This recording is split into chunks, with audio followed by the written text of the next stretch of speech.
We have some breaking news for you. The sentencing phase of James Holmes, that trial, it's come to a close. Life in prison without the opportunity for parole. This brings an end to that dramatic chapter for the country, but one that's become all too common here, mass shootings. If you recall, Holmes killed 12 people. He wounded 70 more in a movie theater in the Denver suburb of Aurora. Now, that was in July of 2012. Last month, he was convicted on 165 counts. 24 of those counts were first-degree murder, 2 counts for each victim killed. Now, the question was whether or not he would be given the death penalty, and now we have that answer. You know, Jose, if you recall, this was a really lengthy trial, a lot of debate going on in this country. He was insane, but it was premeditation at the time. So, you know, walking into that movie theater from a back door, opening fire on those people, that midnight showing of that Batman movie, you know, really disturbing to a lot of people here, and it's coming to a close. Yeah, he was wearing full tactical gear.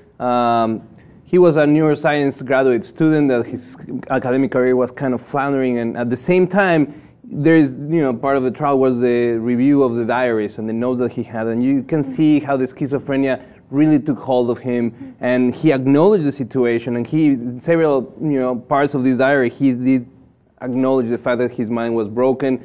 We have a diagram of a movie theater shooting where you have people lined up, stick figures, and then we have them lying on the ground here. It was clearly, that's premeditation. That's exactly why this whole schizophrenia aspect of the trial didn't save him from being guilty, because of how detailed his preparation was leading to the event. Though the defense team was really good at showing that he was indeed, you know, a sick person, and that if it wasn't because of schizophrenia, he wouldn't plan this out. But at the same time, this is a community that was already hurt because of Columbine before in Colorado. So I think that the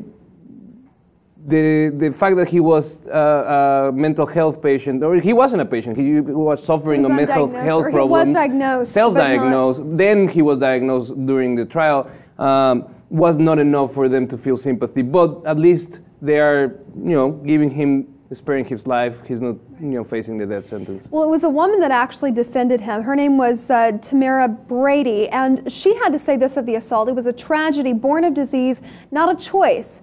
The deaths cannot be answered by another death, and Holmes would be punished for the remainder of his days under a life sentence. Well, prosecutors, they say, no way, Jose, arguing that Holmes should die for his crimes. His mental illness didn't prevent him from acting rationally elsewhere in his life, and the defendant must be held accountable for his mass murder crimes. Now, Holmes admitted to the crime, if you recall, and he pleaded not guilty by reason of insanity. He knew he was crazy.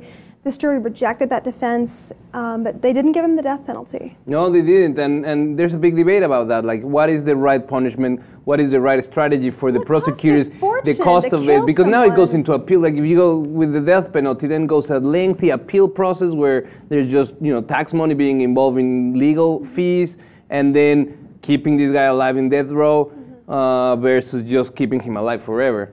You know, until he dies. One of the things that really strikes me, though, is throughout the trial, his attitude and his demeanor, you could see the sickness. Unlike other, you know, guys that have been in that situation, like Tsarnaev or even Dylan Roof, where they are a little more defiant, they had a little more ownership of their actions. He was always absent, and even the look in his eyes was pretty empty, as we can see in the pictures. Right. We'd love to know what you think at home about Colorado handing down Holmes' sentence. Just because he murdered those people and attempted murder on 165 other counts doesn't mean that he's losing his life. Life in prison has been handed down to him. Log on, post those comments below about this story. While you're at it, check out the rest of our channel, and of course subscribe to the Lib TV 2 for more.